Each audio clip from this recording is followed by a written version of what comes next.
Victoria sat on the edge of the cold sidewalk, her heart heavy with sorrow. The pain in her chest was unbearable, a constant reminder of the shattered dreams that once filled her life. The sharp sting of the wind cut through her thin coat, but it was nothing compared to the ache she felt deep inside. She had never imagined her life would come to this. A few hours ago, she had been forced out of her own home by her husband, Robert. Their marriage had once been a dream, a promise of forever, a partnership built on love and trust. But now, that love felt like a distant memory, lost somewhere in the chaos of their broken relationship. Victoria never understood what had gone wrong. She had tried so hard to make things work, to be the perfect wife, but nothing she did seemed to be enough. And now, here she was, alone in the cold, with nowhere to go. She had always been the type of woman who believed in love, in the power of a family, in the hope of finding happiness through sacrifice. But now, as she sat on that street corner, all those beliefs felt like lies. Robert had been her world, the person she had trusted with her heart, and yet, he had thrown her away like an old piece of furniture, without a second thought. The pain was suffocating. Victoria's thoughts were interrupted by the sound of a car approaching. It was sleek, black, and expensive looking.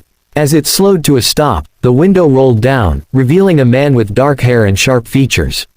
His gaze softened when he saw her sitting on the curb, her face streaked with tears, her eyes hollow with exhaustion. "Are you okay?" he asked, his voice deep and gentle. Victoria wiped her face with the back of her hand, trying to hide the tears, but they kept coming. She didn't know what to say.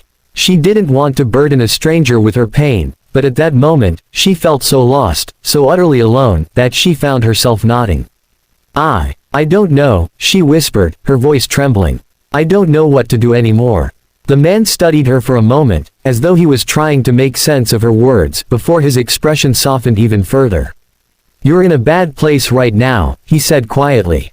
"But I can help you. I'm James, and I have a place where you can rest. You don't have to be out here alone." Victoria hesitated. She was cautious by nature, especially after everything that had happened with Robert. But there was something about James, something in the warmth of his eyes, the sincerity in his voice, that made her feel like maybe, just maybe, she could trust him. I don't know if I should," she said, feeling vulnerable. "I don't want to impose." James smiled kindly. "You're not imposing. You need help, and I have the resources to give it. Come on, I'll take you somewhere safe." His offer was like a lifeline, a small light in the overwhelming darkness. With no other options, Victoria found herself nodding, unable to resist the relief that his words brought. She got into the car, her hands trembling as she closed the door behind her. The car's leather seats were soft and warm, a stark contrast to the coldness of the street she had just left behind. As they drove through the city, Victoria tried to collect her thoughts, but they kept slipping away, like sand through her fingers. When they arrived at his home, she was in awe. The mansion was grand, almost too much so, luxurious, towering, and beautiful in a way that made her feel small. It felt like another world, one that she had never imagined being a part of. James led her inside, his movements calm and deliberate. He offered her a seat on a plush sofa and went to fetch her something to drink. Victoria sat there, still in shock, as she took in the opulence of her surroundings. Everything was so perfect, so pristine. It was the kind of place she had only ever seen in magazines or movies, not the kind of place she had ever dreamed of being. When James returned, he handed her a glass of water.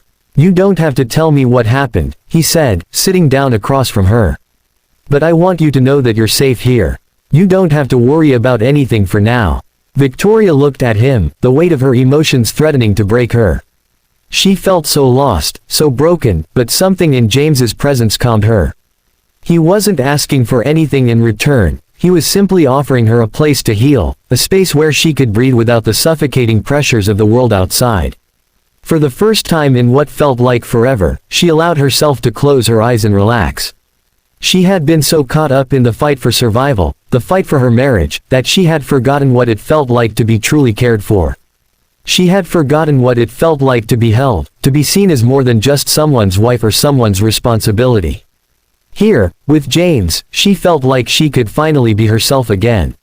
Over the next few days, Victoria stayed at James's mansion.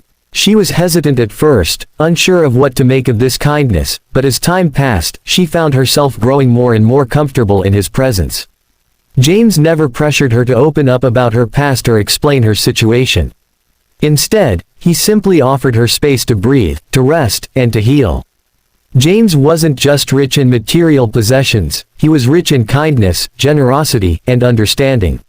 He treated her with the same care that he had shown when they first met, never rushing her, never asking for anything more than her company.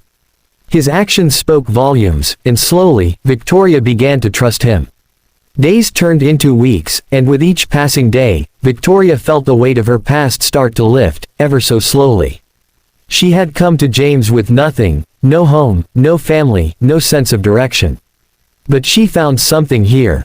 She found solace, and maybe even the possibility of a new beginning. One evening, as they sat on the balcony, watching the sun dip below the horizon, Victoria turned to James. Her heart felt full in a way it hadn't in years. The warmth of the setting sun kissed her skin, and the cool breeze whispered through the trees, carrying with it the promise of change. "I don't know how to thank you," she said, her voice soft but sincere. "You've given me so much, and I don't even know why." James smiled, his eyes reflecting the same depth of understanding that had drawn her to him in the first place. "You don't need to thank me, Victoria," he replied gently. "Sometimes, life brings us to places where we can help each other, and this is one of those times. You didn't deserve to be treated the way you were, and I'm just glad I could be there for you when you needed someone." Victoria's eyes welled up with tears, but they were different from the tears she had cried before. These were tears of gratitude, of recognition that she had found a new path, a new beginning. For the first time in a long time, she felt hopeful. Her relationship with Robert had left deep scars, scars that would take time to heal, but James had shown her that there was more to life than the pain of the past.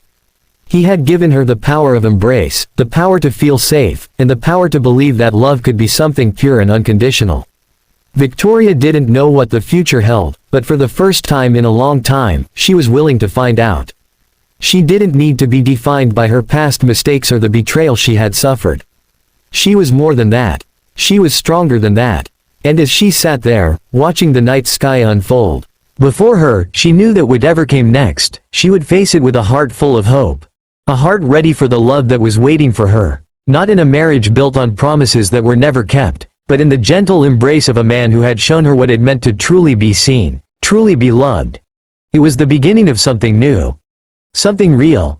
And for the first time in a long time, Victoria felt like she was finally home.